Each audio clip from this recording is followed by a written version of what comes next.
Buenos días, tardes, noches o lo que sea. Vamos a empezar con esta lección. Si no me equivoco, es la lección número 6 para el módulo 15. Y vamos a empezar con el tema de caída libre.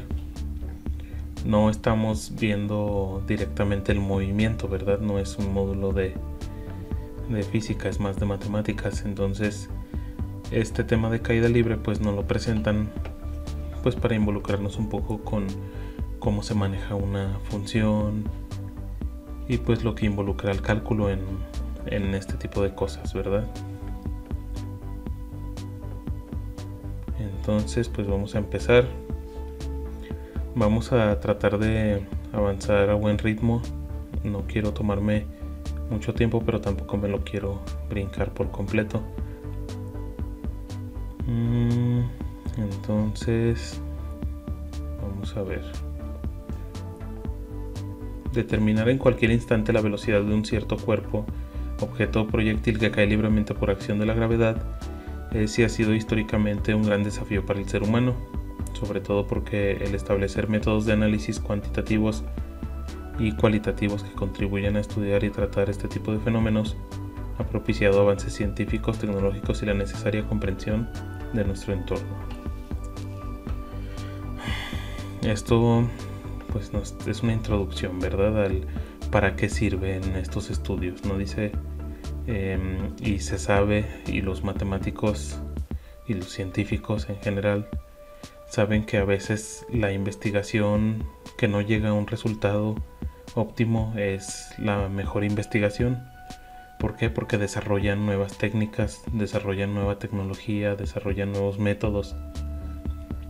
¿Sí?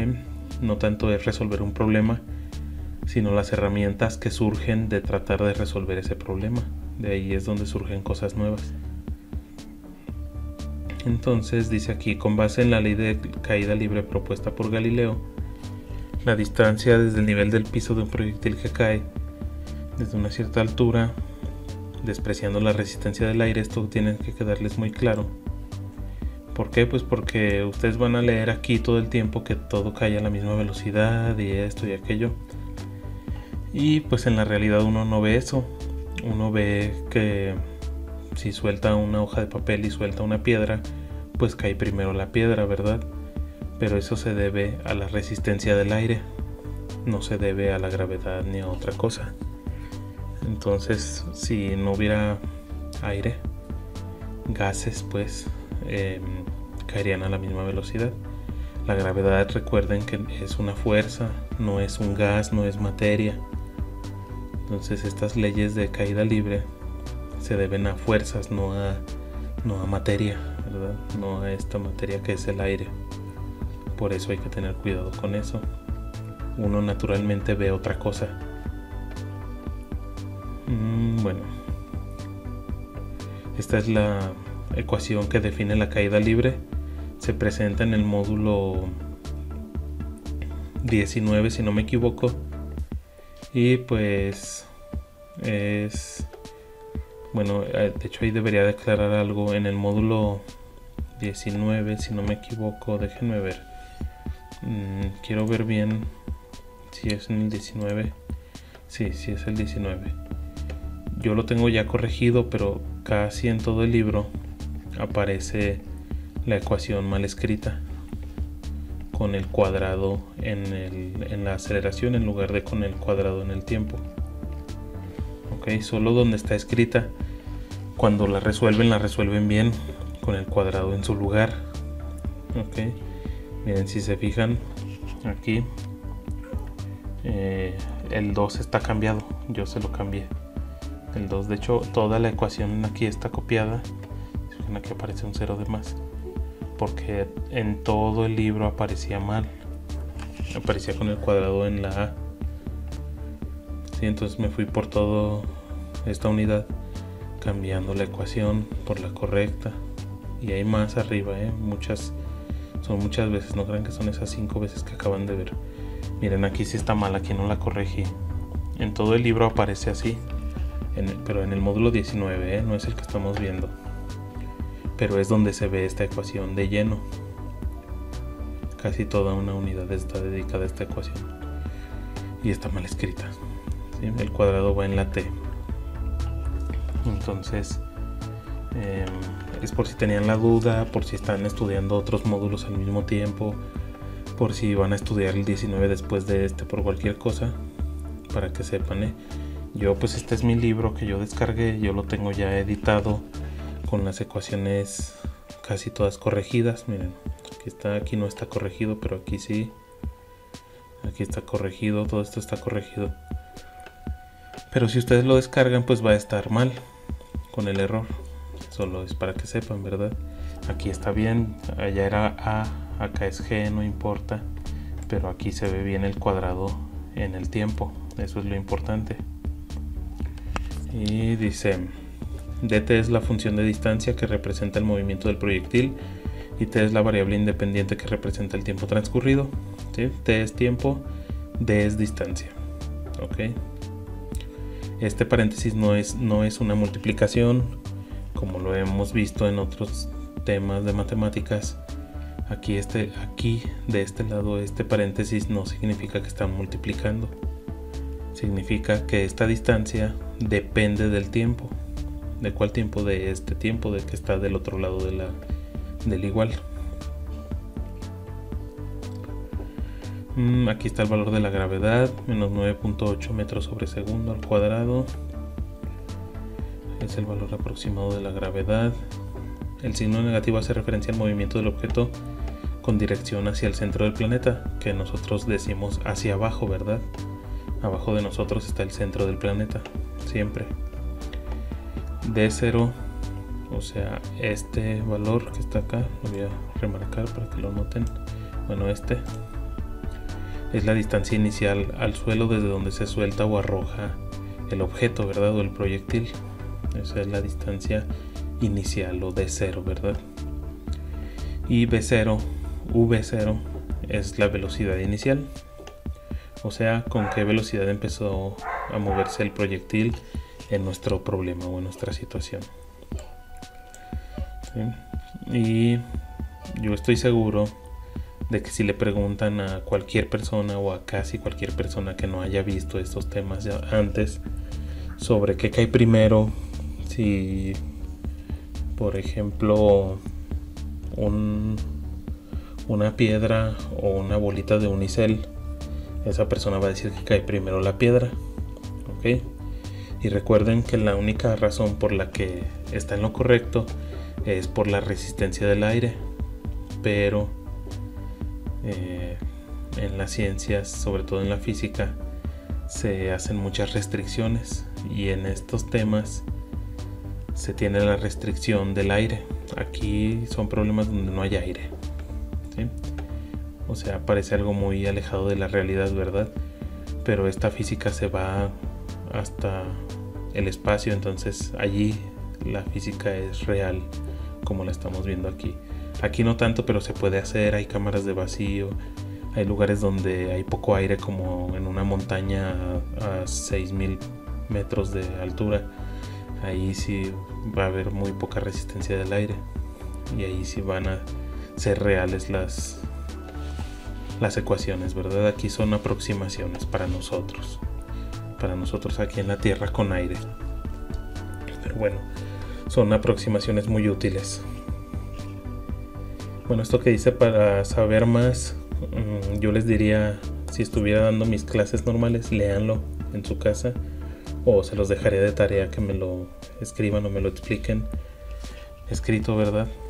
Pero pues no lo vamos a leer todo, yo ya lo había leído, y pues sí, dice que Aristóteles fue el primero que habló sobre esto de la caída de los objetos, y él dijo, sin temor a equivocarse, que los objetos más pesados caen primero que los más ligeros, ¿ok? O sea que entre más peso tenga un objeto, más rápido cae. Eso fue lo que él dijo. Y pues esa teoría se llevó mucho tiempo como lo real, pues hasta que llegó Galileo. Galileo se podría decir que es el padre de la caída libre, ¿verdad? En este tema, Galileo Galilei. Y pues él dijo que no, bueno, no dijo que no, él dijo pues vamos a ver si los objetos caen al mismo tiempo, y se subió a una torre, y de que la torre de Pisa, ¿verdad? Sabe si sea cierto eso, no, nadie ha dicho que es cierto que se subió a esa torre, pero se subió a un lugar muy alto y dejó caer dos objetos de diferentes pesos o masas y cayeron al mismo tiempo. Entonces de ahí dijo, no, todo cae al mismo tiempo y lo voy a demostrar, y se puso a hacer experimentos y lo demostró. ¿Cuál es la diferencia de Galileo y Aristóteles? Pues que Aristóteles dijo lo que su razonamiento lógico le decía, su mente, sin hacer ni un solo experimento. Y pues que Galileo sí hizo experimentos, entonces pues él pudo comprobar lo que Galileo solo dijo, es lógico, es lógico. Pero bueno, eso es tema para otras cosas. Bueno, quién sabe, ¿verdad? Si les preguntan en su examen de eso, pues ya saben quién estuvo en lo correcto y quién estuvo en lo incorrecto. Bueno.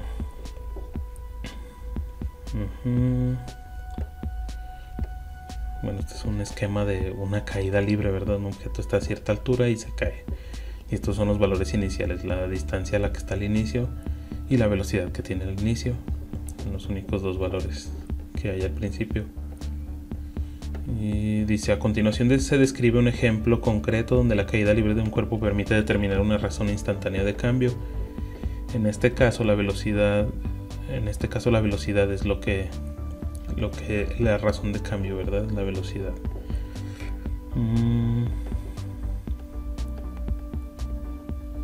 Dice, el objetivo será el determinar la velocidad justo en el primer segundo transcurrido, o sea, la velocidad en un segundo.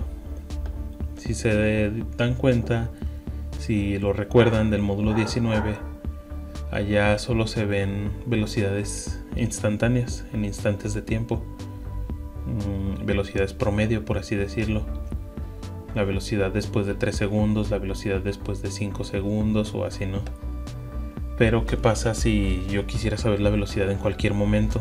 Pues no voy a poder calcularla. ¿Por qué? Porque las ecuaciones no me definen la velocidad en cualquier momento. Me definen velocidades en momentos precisos, ya predefinidos, en tiempos fijos.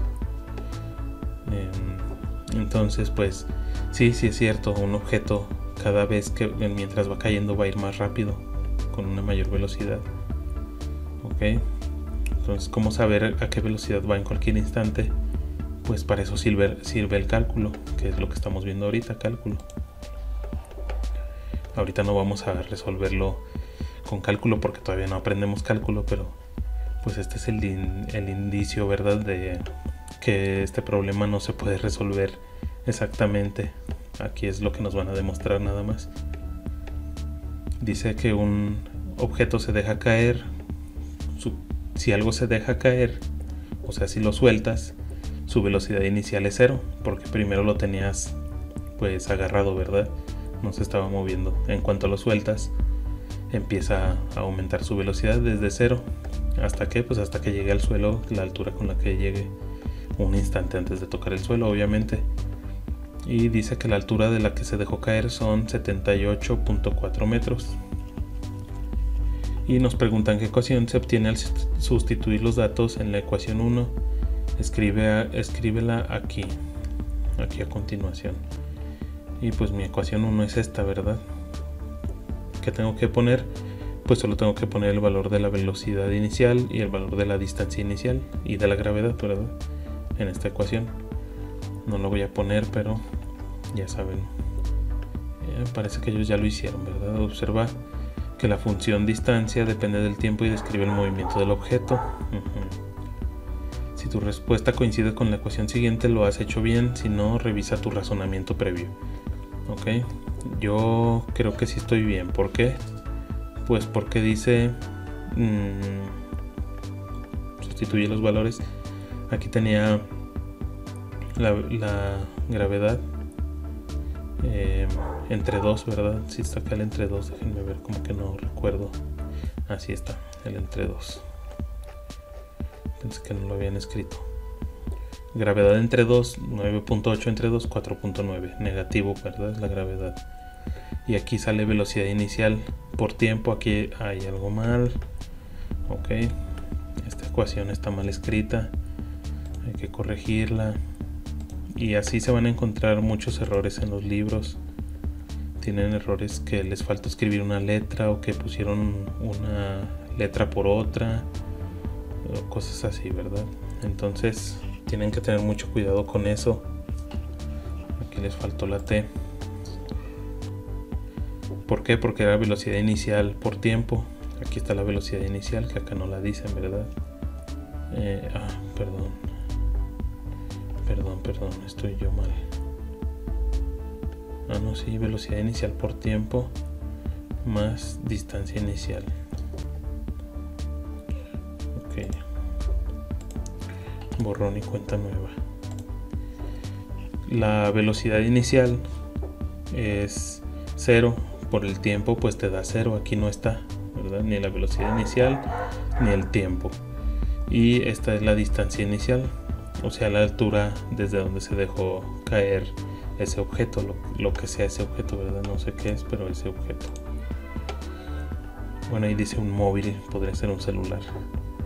Esta es una función cuadrática que puede ser representada gráficamente en un plano cartesiano. Y sí, se puede representar en un plano cartesiano. Y pues afortunadamente tengo un programa que hace gráficas, entonces pues lo voy a usar, ¿verdad? Y ya, ahí está.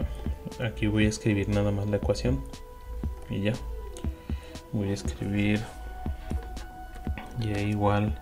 Aquí le pongo y pues porque para simplicidad, para que el programa lo reconozca más rápido, ¿verdad? La función dependiente es y y la independiente es t, en este caso, que yo le voy a llamar x, menos 4.9 t cuadrada. Bueno, déjame ver qué pasa si le pongo t en vez de x. A lo mejor si lo reconoce. 78.4. Bueno, le puse en la potencia. Más 78.4. Ahí está.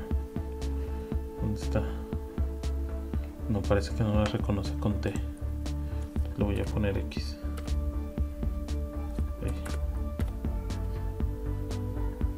Le quito el cuadrado. Ahí está. Sí, así sí la graficó. Entonces hay que usar aquí X y Y. Y pues ahí está. Es una parábola muy grande. Si alcanzan a verla, creo que ahí está completita, ¿verdad? El punto más alto, si se fijan, bueno, no se alcanza a ver bien, pero pues obviamente 78.4 es donde inició, ¿verdad? Es la distancia inicial. Y pues cae. ¿En cuánto tiempo? Aquí vamos a poder ver en cuánto tiempo. Parece que en 4 segundos, ¿verdad? Es el tiempo que le toma en llegar a distancia 0. Esto es gráficamente, pero pues lo podemos resolver con una ecuación. Pero vamos a ver qué dice el libro. Esta es la función cuadrática. ¿Qué te indica el signo negativo del coeficiente del término t cuadrada? ¿Qué te indica este número? Dice aquí. Pues es el cambio de la velocidad, yo me imagino, ¿verdad? Es la manera en la que va variando la velocidad por instante de tiempo. La mitad de la gravedad. Dice aquí. Bueno, el signo negativo del coeficiente del término de t cuadrada. El signo, no el número. Sí, pues el signo negativo de este número, de esta parte o de este término se le llama. ¿Qué nos quiere decir? Pues que va cayendo, ¿verdad? El objeto. O acuérdense, no sé si lo hemos visto aquí, pero creo que sí se los mencioné ya en una sesión. Hay varios tipos de parábolas, ¿verdad? Bueno, está muy abierta, pero bueno. Ahí, bueno, ya así como lo hice. Las que se abren hacia arriba, las que se abren hacia abajo, otra vez le hice todo mal,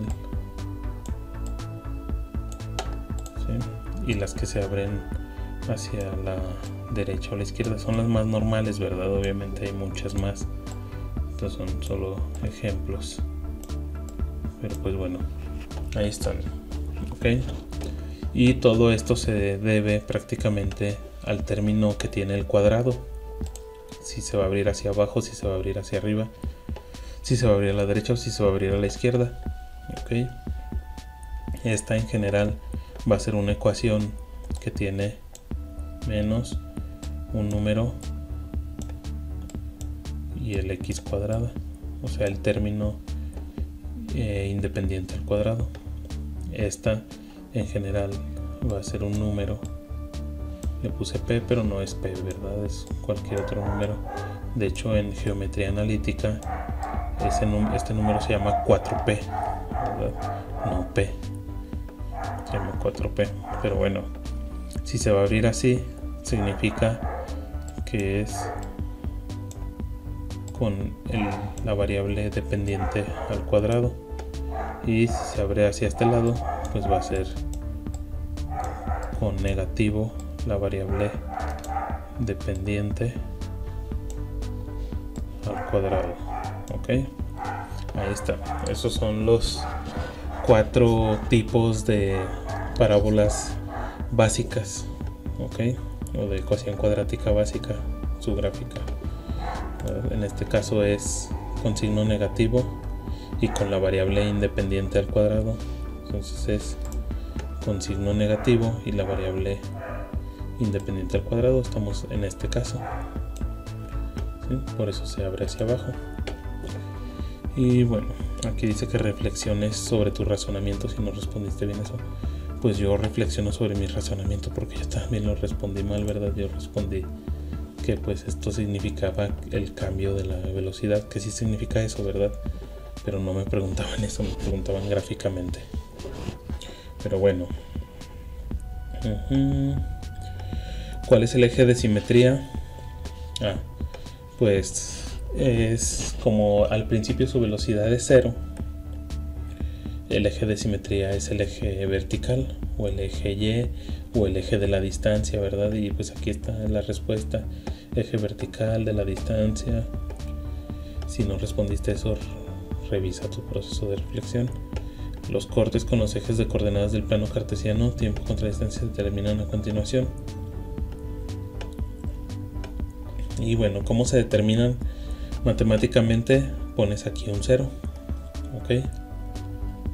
¿Y por qué? Pues porque cuando no hay distancia entre el objeto y el suelo, pues es cuando llegó al suelo o cuando está por el suelo, ¿verdad? Entonces por eso lo haces esto 0, para que la distancia a la que está el objeto del suelo no sea ninguna, y te va a decir cuánto tiempo le va a tomar en llegar a esa distancia. Así funciona la ecuación, ¿verdad? Y pues aquí los calcularon, metieron el valor de 0 y meten aquí este valor. Bueno, no sé si estoy bien en la pregunta que vamos. ¿Cómo queda la ecuación que subiste anteriormente? Aquí están poniendo la ecuación. ¿Cómo queda? Representa el corte en el eje vertical. De hecho, así, el corte en el eje vertical es 0,78.4. Cuando no ha pasado ningún tiempo, ¿verdad? Cuando el tiempo es igual a 0, ¿qué pasa? Pues es cuando no ha ocurrido nada, y cuando no ha ocurrido nada, pues está en el punto de inicio, ¿sí? O sea, en el corte con el eje vertical, que es donde inicia. Aquí nos dice eso, es el punto de partida del fenómeno. Ahora sí, hacemos la distancia igual a 0, que es lo que yo les decía. Yo me brinqué esta parte porque pues no tenía sentido con lo que me preguntaban, ¿verdad? Pero bueno, y ¿cómo queda la ecuación? Pues queda esta, ¿sí? Yo hago la distancia final igual a 0 y me queda esta ecuación. ¿Y cómo la resuelvo? Pues de muchas maneras posibles. La más fácil es, pues paso este que está aquí, sumándolo paso restando, les cambio el signo, paso el 4.9 dividiendo y le saco raíz cuadrada, que es el proceso que hicieron aquí abajo, ¿verdad? Y pues ya queda más menos 4. Okay, recuerden que las raíces siempre tienen una positiva y una negativa, sobre todo hablando de geometría. Hay que tomar los dos signos, o casi siempre, ¿verdad? Pero en geometría más. Dado este resultado, ¿cuáles son los puntos donde corta la parábola al eje horizontal? Pues en 4 y menos 4. ¿Okay? Y pues aquí me los ponen menos 4,0. Esto debería ser una coma. No, es el tiempo, ¿verdad? Menos 4 segundos y 4 segundos. Y pues ya obviamente uno tiene sentido y uno no. ¿Por qué? Pues porque no hay tiempos negativos. No podemos contar segundos negativos, ni retroceder en el tiempo, ni nada de eso, ¿verdad? ¿Por qué? Pues si vemos la gráfica, nosotros diríamos, pues es que este tiempo negativo quiere decir si hubiera partido desde otro punto, ¿verdad?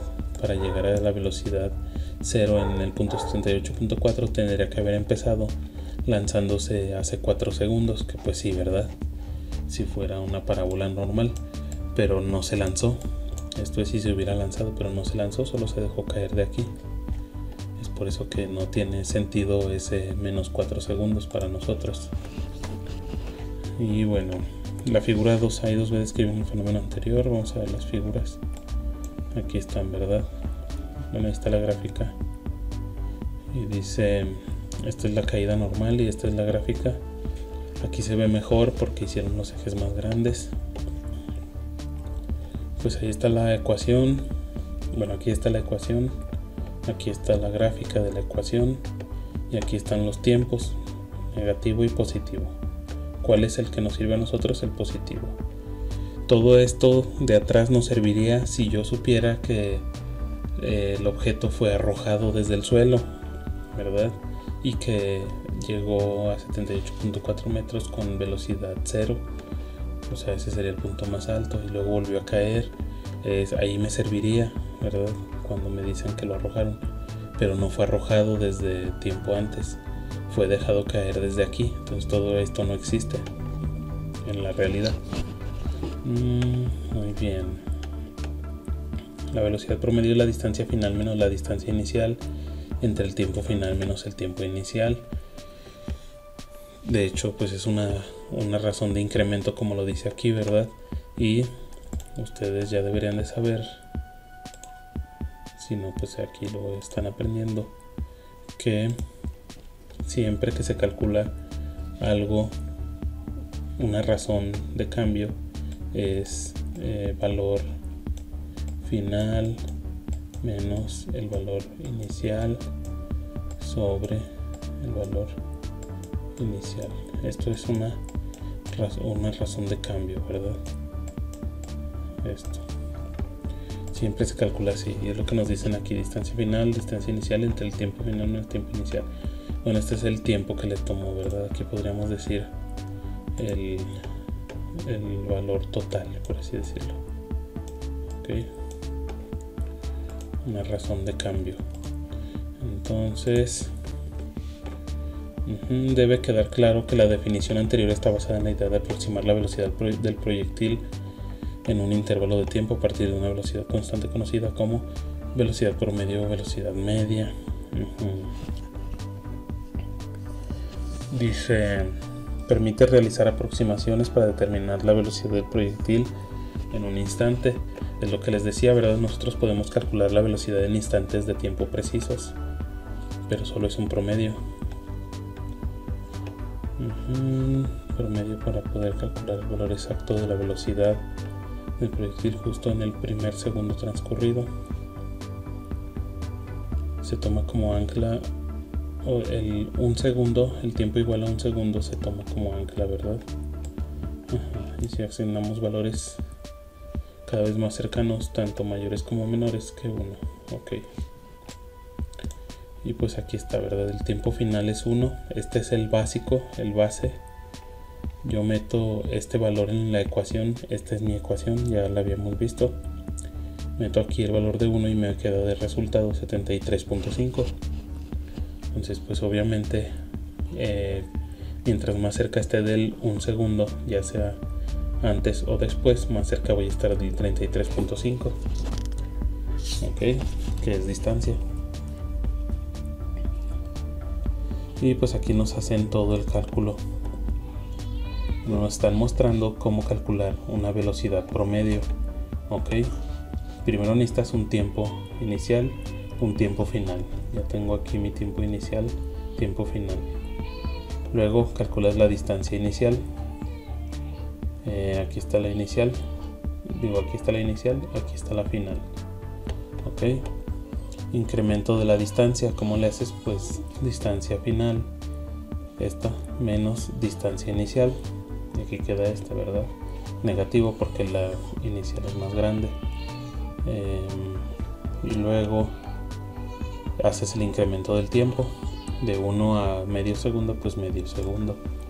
Y luego pues la velocidad promedio, que va a ser, como nos lo dijeron acá arriba, acá más arriba, es la distancia, el incremento de la distancia entre el incremento del tiempo en un intervalo de tiempo, en este caso de medio segundo, ¿verdad? Y aquí está el resultado, la velocidad promedio menos 7.35. Y así lo hacen muchas veces, 2, 4, 6, 8, 10, 11 veces antes y 2, 4, 6, 8, 10, 11 veces después. ¿Y a qué quieren que lleguemos? Pues a ver que la velocidad promedio es o tiende a 9.8, ¿verdad? Si se fijan, este está arribita de 9.8 y este está abajito de 9.8. Entonces el valor tiende a 9.8, el valor de la velocidad promedio. ¿Y 9.8 qué es? Pues el valor de la gravedad. Entonces a eso es a lo que quieren que lleguemos, que veamos. ¿Podrías identificar este valor? Pues ya se los dije, ¿verdad? El valor de la gravedad. En esta parte se utiliza un paso de acercamiento muy fino. Y luego dice aquí en el tiempo final igual a 1 y el tiempo inicial 1.0001. El incremento del tiempo es este. Bueno, nos dan un ejemplo de cómo lo calculan, ¿verdad? Todo lo que hicieron en esta tabla, aquí nos están ejemplificando uno. La distancia final, la distancia inicial, los restan y la diferencia de los tiempos los dividen. Y ahí está, ¿verdad? Aproximaciones a la velocidad instantánea. Conforme el incremento del tiempo tiende a 0, o sea, mientras menos diferencia haya en los tiempos, más va a tender el valor de la gravedad a 9.8. Acá está 9.8. Al inicio estaba como en 7 punto y algo, más o menos, sí, ¿verdad? Acá está 7.35. Acá empezó. Ok, ahí va como va variando y después ya prácticamente todos los valores están muy cerca del 9.8. Eso es haciendo cada vez más fino. Si se fijan aquí, la diferencia es una 10 milésima parte, pero al principio no era una 10 milésima parte, ¿verdad? Al principio era 5 décimas o 5 décimas partes, era mucho. Entonces acá con una 10 milésima parte ya la tendencia se acerca mucho. Si haces una millonésima parte, pues se va a acercar más y así. ¿Qué pasa? Que te puedes acercar infinitas veces más cerca una de la otra. Ok, entonces está ahí el problema, que los matemáticos, los científicos, cuando hacían estos cálculos, pues decían, es que pues nos acercamos y nos acercamos, pero nunca vamos a llegar a lo real. O si nos movemos una décima de segundo hacia otro lado, otra vez vamos a tener que calcular cientos de puntos para ver a qué tiende, cuál es la tendencia del valor. Y pues todo esto conllevó a que la gente buscara una manera de estas muchas aproximaciones que podrían haber hecho, que en nuestro caso hicieron 22 nada más, podrían haber sido muchas más. Cómo manejarlas para no hacer tantas aproximaciones. Y pues de ahí es donde salió esto que se llama límite. Ok, el límite, bueno, el límite es el valor de esta aproximación, ¿sí? El valor al que tienden, o el valor que tiene tendencia de las infinitas aproximaciones que hagas. Ok, pero infinitas aproximaciones no las vas a hacer infinitas veces, durarás toda la vida, ¿verdad? Entonces por eso es que surgió el cálculo, para no hacer infinitas operaciones. Entonces bueno, esto era de un experimento, me lo brinqué. Si lo quieren hacer, está en la página 38. Entonces déjenme ver qué dice aquí. Dice: método de incrementos contribuye a la determinación de la razón instantánea de cambio. Ok, vamos a ver el método de incrementos, a ver si lo terminamos de ver ahorita. Ok, si se fijan, el método de incrementos usa el límite, y aquí al final solo nos dicen los problemas principales del cálculo, ¿verdad? O sea, ¿por qué existe el cálculo? Pues prácticamente por 4 problemas que no podía resolver una persona, un científico, un matemático. 4 problemas que no eran difíciles, pero que era hacer muchos infinitos cálculos. ¿Okay? Entonces dice aquí: este método consiste en aumentar una determinada cantidad arbitraria a una de las variables y proceder a analizar el comportamiento de la función incrementada, como lo hicieron acá arriba, ¿verdad? En la tabla. Se fijan, aquí hay un incremento en el tiempo, y ahí arriba también hacían incrementos en el tiempo, de una décima, de una centésima, una milésima, una 10 milésima y así, ¿verdad? Pues eso es el método de incrementos, incrementar pero en una cantidad muy pequeña una variable, y luego analizar la función. Ok, me voy a regresar a la tabla para que ver si queda un poco más claro. Yo hago un incremento y lo analizo desde la función. Aquí está la función. Bueno, aquí está el incremento, lo analizo en la función y me da un resultado. Otro incremento, lo analizo en la función y me da un resultado. Otro incremento, lo analizo en la función y me da otro resultado. Ok, eso es el método de incrementos. Estaba aquí, ¿verdad? Términos generales, t, t más delta t. Ok.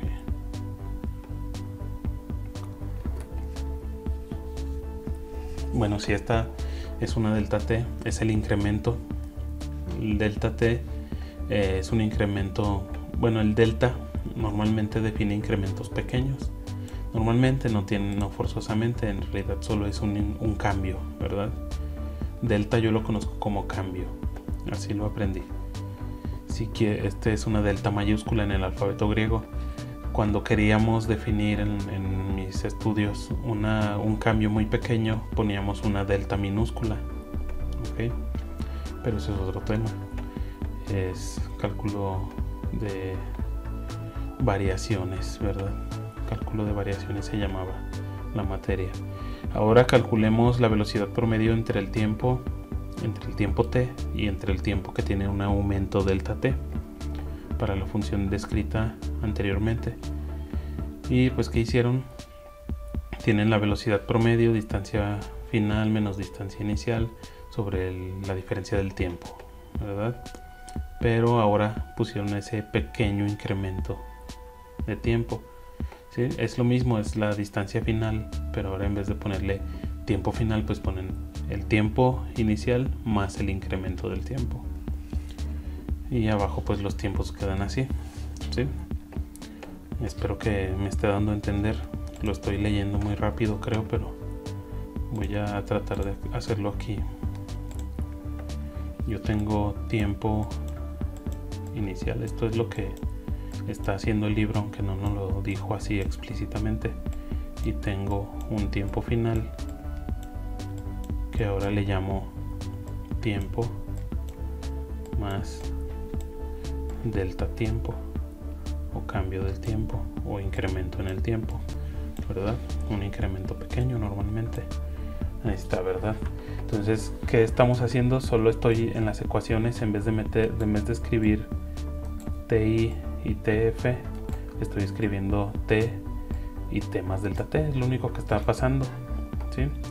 Tenía TF y ahora escribo T más delta T. Tenía TI y ahora escribo T. Y igual abajo, ¿verdad? Ahí está. Es lo único que hicieron. Sustituyendo los valores a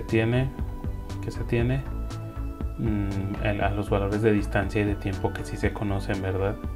Distancia y tiempo. Los que no se conocen son el cambio en el tiempo, que es muy pequeño. Ahí estoy viendo si lo desarrollo, si es suficiente con esto. Vamos a ver qué dice aquí. Aquí agarraron estos 4.9 y agarraron estos. Ok. No, ya no. ¿Por qué lo separaron en una cuadrática? No sé. Es este al cuadrado, da esto. Ok. Y luego juntaron términos semejantes. Muy bien. Lo voy a hacer. Es el único que voy a hacer. Pues aquí, pues directamente. Esta operación. Voy a seleccionar esta.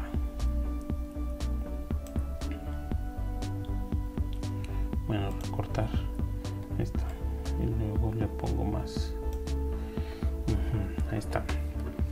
Yo tengo esta ecuación y bueno, me voy a ir a la de un paso anterior. Era esta, ¿verdad? Tengo esta ecuación, solo metí los valores de las funciones. Yo sé que la función, bueno, así la voy a escribir acá.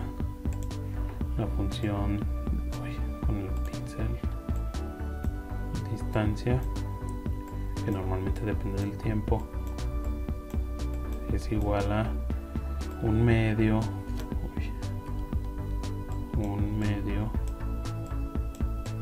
de la velocidad, de la aceleración, que en este caso es gravedad, por el tiempo al cuadrado más la velocidad inicial por tiempo, que es 0, más la distancia final, que ya sabemos que es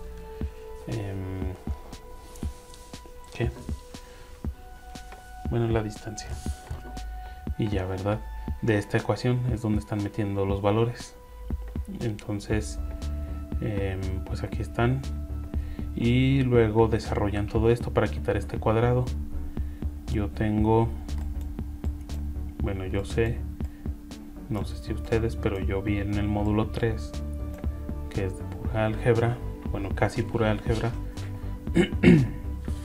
yo vi que un binomio al cuadrado, sin importar cómo fuera, lo voy a poner aquí con X y Y,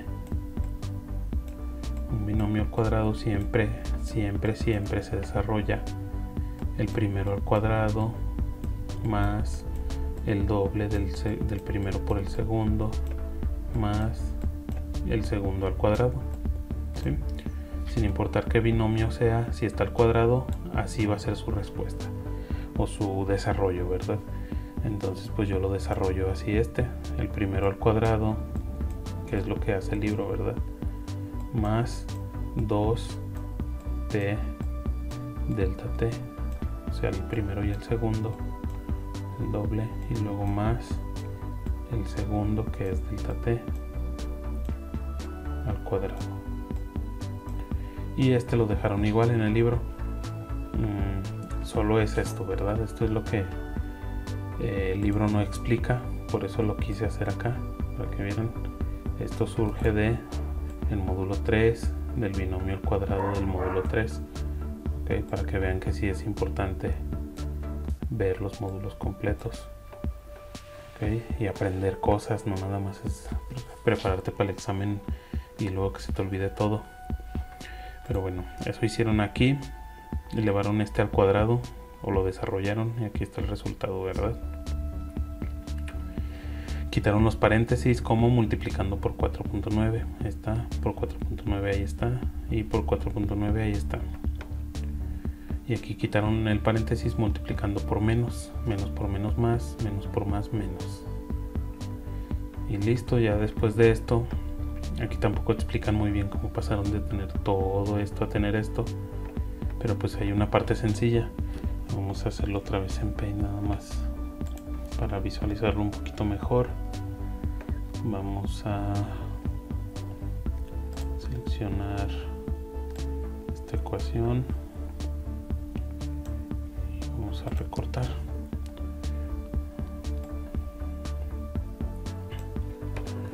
Y listo. De aquí solamente hay que buscar términos semejantes. Yo tengo menos 4.9t cuadrada y 4.9t cuadrada. Esos son términos semejantes. ¿Por qué son términos semejantes? Porque tienen exactamente la misma parte literal, nada más la parte literal, t cuadrada y t cuadrada, ¿sí? No importan los números, pero bueno, en este caso como son los mismos números con signos diferentes, pues se eliminan, ¿verdad? O sea, hacen 0. 3 menos 3 es 0. 4.9 menos 4.9 es 0. Y otra parte que eliminan, ¿dónde están? Aquí, ¿verdad? Este número 78.4 menos 78.4 también es 0. 0. Y me queda este y este términos. Es lo que queda, creo, en la segunda parte. No estoy seguro si lo escriben todo, creo que no, pero pues yo lo voy a escribir. 9.8t delta t. Yo no le puse paréntesis, bueno, se lo voy a poner nada más para que coincida. Y 4.9 delta t al cuadrado. Y esto entre, pues este delta t que no le he hecho nada, ¿verdad? Sigue estando ahí como si nada. ¿Y qué pasa?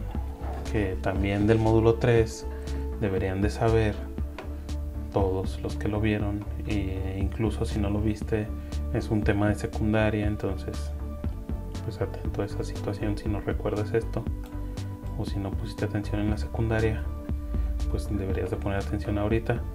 Siempre que tengas un término abajo, uno el que sea, voy a poner esa A, es una, y los términos que tengas arriba no importa. PA cuadrada y 3A. Ok, yo puse esos tres términos. A todos les puse A, no tienen que tener todos A, pero yo a todos les puse A. ¿Qué pasa? Todos se dividen entre A. Ok, PA entre A y me queda P. PA cuadrada entre A, me queda PA. Y 3A entre A, me queda 3. Ok, se dividen pues las partes literales, este y este. Y es lo que hicieron aquí. Este delta t lo dividieron entre este y queda 1. Ok, y eso también lo deberían de saber desde la primaria, que cualquier número dividido entre sí mismo les va a dar de resultado 1. 3 entre 3, 1. 5 entre 500 entre 500, 1. Y cualquier número entre cualquier número, sin importar si sabes qué número es, si lo divides entre sí mismo te va a dar 1. Y pues es esto, ¿verdad? Yo no sé cuál es la variación, pero yo sé que el mismo número entre el mismo pues me va a dar 1. Y acá también, pero como hay 2, porque está 2 veces, es un doble número, pues solamente uno se elimina y me va a quedar menos 9.8t menos, si era menos, sí, ¿verdad? 4.9 delta t. Ok, este delta t al cuadrado tengo allí es un delta t, eso es un delta t al cuadrado. Entonces cuando dividí entre delta t pues eliminó uno, pero me quedó el otro, por eso aquí queda 1. Ok, Y pues aquí nos da ese resultado, ese que yo escribí. Dice, del análisis de esta última ecuación, ¿qué pasa si el incremento en el tiempo disminuye cada vez más? O sea, yo ya tengo esta ecuación, que es la ecuación para la velocidad promedio con un aumento del tiempo delta t. Y dice, ¿qué significa si el tiempo, este incremento es cada vez más pequeño? O sea, si esto tiende a cero, se acerca mucho a cero, pues que el resultado cada vez se va a acercar más a 9.8. ¿Por qué? Entonces van a decir, pues es que yo no lo veo claro, usted está jugando conmigo. No, ¿por qué? Pues porque también, esto lo deberían de saber desde hace mucho, cualquier número multiplicado por cero es cero. Y cualquier número multiplicado por un número muy pequeño va a dar de resultado un número muy pequeño. ¿Ok? Entonces en este caso este número por un número muy pequeño pues me va a dar un número muy pequeño. Entonces casi me va a quedar esto, ¿verdad? Dice aquí, es lo que les dije, ¿verdad? Si el incremento del tiempo tiende a cero, es cada vez más pequeño, ¿verdad? ¿Qué pasa con la velocidad promedio? Pues que se acerca a la gravedad por el tiempo. Y luego, seguro ya lo respondiste correctamente, se aproxima el valor de la velocidad instantánea en el tiempo t. Esto implica que el segundo sumando tiende a cero, o sea que todo esto se hace cero, ¿verdad? Es lo que les dije. O se hace muy pequeño. En otras palabras, ¿qué pasa si delta t tiende a cero? O si se aproxima mucho a cero, pues que la velocidad promedio es esto, ¿verdad? Lo que les dije, la gravedad por el tiempo. Lo anterior es expresado en la siguiente fórmula. Y pues aquí está la fórmula. Velocidad instantánea es igual al límite cuando la variación del tiempo tiende a cero, de la velocidad promedio, que es igual a la variación de la velocidad promedio cuando el cambio tiende a cero. Y representando el concepto del límite finalmente de la presente, el que al final de la presente sección se describe en palabras de Isaac Newton y se presenta una definición. O sea que esto es un límite, pero dicen al rato se los vamos a presentar bien con las palabras que dijo Isaac Newton.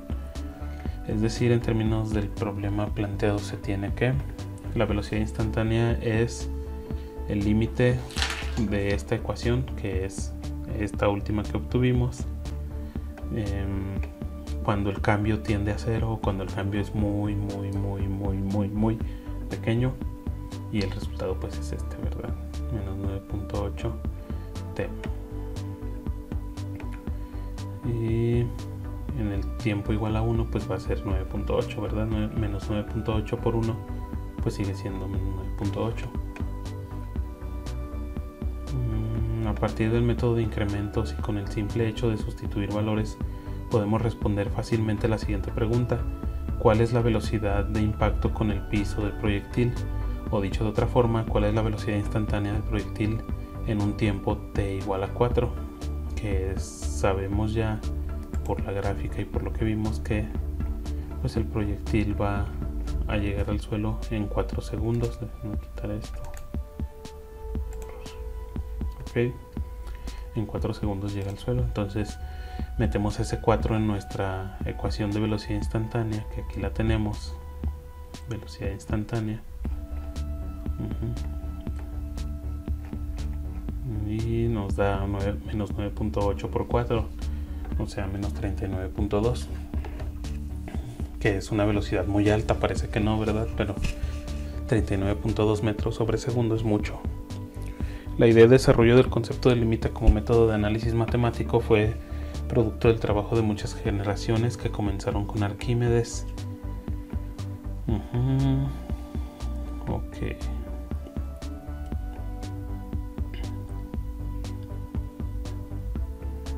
Bueno, Isaac Newton y Gottfried Leibniz. Ok, fueron como los que más trabajaron en el cálculo. De hecho, a Isaac Newton se le conoce como el padre de la física moderna y del cálculo. pero hay quienes dicen que no fue Newton, que fue Leibniz quien desarrolló el cálculo. Y pues la realidad es que los dos lo hicieron. ¿Por qué? Porque ellos no tenían contacto uno con el otro y los dos trabajaron en sus ecuaciones de cálculo durante mucho tiempo. Hay una historia curiosa, dicen que Leibniz,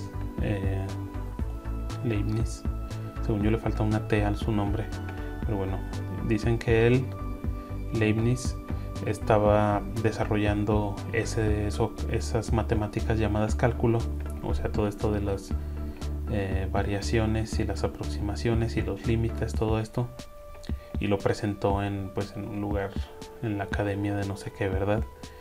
Y cuando lo presentó, pues Isaac Newton dijo: yo eso lo hice hace 20 años o así, ¿verdad? Isaac Newton él dijo que lo había hecho hace mucho antes que él. Y pues sí, al parecer sí era cierto, pues no se puede comprobar todo al 100%, ¿verdad? Pero se dice que Newton lo había desarrollado muy joven y lo había dejado por ahí en sus papeles, no se lo mostró a nadie. ¿Por qué? Pues porque él solo lo usaba él para sus cálculos, ¿verdad? Para él mismo. Y pues Leibniz lo presenta como lo más novedoso de las matemáticas, y en eso Newton dice: ey, eso yo ya lo sé hacer desde hace muchos años, yo sé hacer eso y yo inventé eso.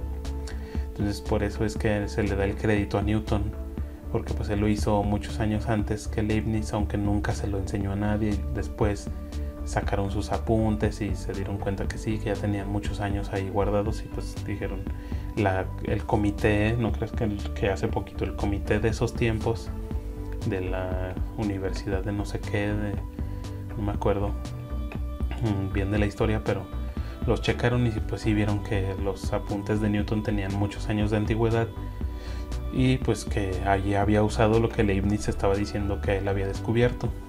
Entonces los dos lo descubrieron, pero Newton 20 años antes, aunque Leibniz lo presentó primero, ¿verdad?, a la Academia de Ciencias. Pero bueno, ese es un dato curioso del cálculo. Y bueno, aquí están los problemas que hicieron que surgiera el cálculo, ¿verdad? Este que analizamos fue el problema de la velocidad y la aceleración, solo este, ok. Pero hay otros problemas, el de la recta tangente a una curva, ¿verdad? El de máximos y mínimos, y el problema de áreas en figuras que son curvas, no en figuras rectas como un rectángulo, un hexágono o cualquier otra figura que te enseñan a sacar el área en la escuela. Toda la figura curva que no te la enseñan en la escuela se calcula su área con cálculo, ¿ok? Entonces estos problemas fueron los que hicieron que se desarrollara el cálculo, ¿sí? Aquí nos ponen de ejemplo porque fue uno muy utilizado, pero también hicieron cosas de máximos y mínimos, cosas de áreas, de todo esto. Y si no me equivoco, en el video pasado les puse un link sobre otro video donde habla de esto, del surgimiento del cálculo, de la historia del cálculo y de cómo surgió y de qué problemas fueron los que lo encarreraron a que se desarrollaran las matemáticas necesarias. Y pues son estos. Creo que en ese video sí hablan de todo, de todos estos. Aquí solo hablan de velocidad y aceleración.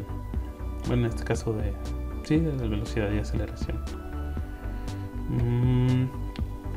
Cada uno de estos problemas comprende la noción de límite, o sea, en todo se usa el límite para resolverlo, y se trata con cálculo, ¿ok? El primero de los problemas ya lo dijeron, y con el primer problema, con este de la velocidad, se desarrolló lo que se le llama derivada de una función y el cálculo diferencial, ¿ok? El segundo y tercer problema también están relacionados con derivadas de una función. Prácticamente el 1, 2 y 3 te da todo lo que es cálculo diferencial, ¿ok? Y el último te da cálculo integral, ¿ok? Las figuras se obtienen por sumas infinitas. Se fijan acá, se toma por partes, se separa en partes pequeñas y se le agrega una pequeña. Acá no, acá es sumar muchas partes, y eso es cálculo integral, que acá lo mencionan, ¿verdad? Este nuevo método de análisis, el límite y en general el cálculo en general, tuvo repercusiones en la ciencia, en la mecánica y en la solución de problemas de geometría. La rápida extensión de las aplicaciones del cálculo motivaron el desarrollo de otras ramas de las matemáticas, como la teoría de series y las ecuaciones diferenciales. En un principio, en la época de que es una ecuación diferencial, pues nosotros empezamos resolviendo ecuaciones así como esta, lineales o cuadráticas, o de estos, ¿verdad? De este tipo de ecuaciones. Pues ahora surgieron ecuaciones que tenían involucradas derivadas, o cálculos de integrales o de derivadas. Eso lleva a ecuaciones diferenciales, donde ahora la variable no es precisamente una letra, sino puede ser una derivada, ¿verdad?, de una letra. No era muy conocido hasta la mitad del siglo XIX. Bueno, la presente sección termina citando el lema de Isaac Newton, que ofrece sobre el concepto de límite en su obra maestra. Entonces, pues lo voy a leer. Es como lo dijo Newton: las cantidades y las razones de cantidades que en cualquier tiempo finito tienden continuamente a la igualdad, y antes de terminar ese tiempo se aproximan una a otra más que por ninguna diferencia dada, acaban haciéndose en última instancia iguales. ¿Okay? Eso es un límite. Y bueno, el enfoque de presente no trata el cálculo desde el punto de vista de los infinitesimales. El punto de vista no es ese, ¿verdad? No es hacer cosas infinitesimales. Pero pues hay que mencionarlo. ¿Por qué? Pues porque es de donde surgió, ¿verdad? No vas a decir algo sin sus bases. Y pues aquí está el límite de una función f, una función f en a es L, si para alfa infinitesimales se tiene. Y bueno, pues aquí están, ¿verdad? Esto es eso, la definición del límite con infinitesimales. Y ya, pues si le metes un infinitesimal a la función, le vas a meter un cambio infinitesimal al resultado de la función, ¿verdad? Aquí está. Y pues ya, L más beta. Es importante señalar que la definición anterior tiene sentido aplicarla cuando se presenta la forma indeterminada 0 entre 0. Por ejemplo, si es una función definida por, dice aquí que cuando x es igual a 1, todo se hace 0. Conviene entonces preguntarse por el límite de la función cuando x tiende a 1 y no cuando es 1, ¿verdad? Pues sí. O sea que si yo aquí meto un 1 en esta ecuación, me va a dar una indeterminación. 0 entre 0 es una indeterminación, no se puede calcular. Si lo meten en su calculadora les va a dar syntax error, yo creo. Syntax error o nada más error, ¿verdad? Y creo que les va a dar error. Y por eso necesitamos hacer algo sin llegar al 1, para no llegar a la indeterminación. Por eso sirven los infinitesimales. De esta forma, al aplicar la definición del límite de una función se tiene que, y pues aquí hicieron una próxima, ya es esta misma ecuación, ¿verdad? 1 menos raíz cúbica de x. La raíz cúbica se escribe en potencia como un tercio, ¿sí? Y la raíz cuarta se escribe en potencia como un cuarto. Aquí está, raíz cúbica, raíz cuarta. Aquí está como potencia, un tercio, un cuarto. Y pues ya, lo resuelven. Les da, esto no debería ser un 0.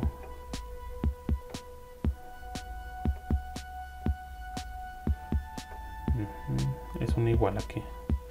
Esto debería ser un igual. Déjenme corregirlo.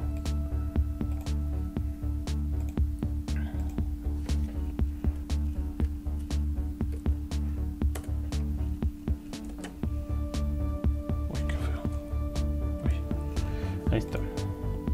Son 4 tercios, que es la división de un tercio entre un cuarto. Da 4 tercios. Más pues, lo infinitesimal, ¿verdad? De esto. Y ya, dice, por lo tanto, el límite tiende a 4 tercios. Más una parte infinitesimal, ¿verdad? Que, bueno, antes del límite. Si haces esta ecuación, te va a quedar 4 tercios más una parte infinitamente pequeña. Entonces el resultado aproximado, o sea el límite, pues es 4 tercios, ya sin esa parte infinitamente pequeña.